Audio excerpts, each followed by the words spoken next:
Good day, I'm Leah de Lubrica, your Gospel share for today.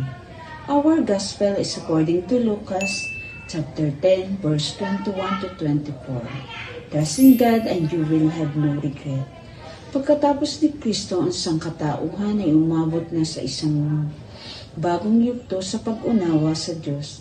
Ang layunin ay ang pagkakatawang tao ay nahayag ang Diyos ng lubusan at ang Diyos ay ganap na nahayag sa pamamagitan ng relasyon sa pagitan ng Ama at ng Anak at sa pagitan ng Anak at ng kanyang mga alagad.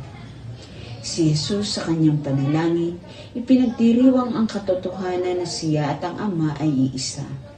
Lubos nilang nakikilala at nauunawa ng isa't isa at inihayag ng Ama ang lahat. Si Jesus naman ay mahalagang misyon na dapat gampanan.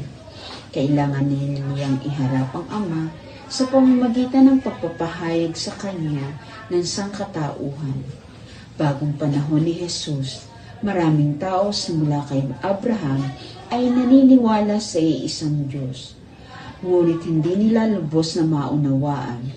Nang dumating si Jesus, malinaw na ipinahayag na ang Diyos ay pag-ibig. To the little and the weak, God is close, for He assume our weakness. And Lord, help us into our weakness that we may rejoice at the coming of your Son.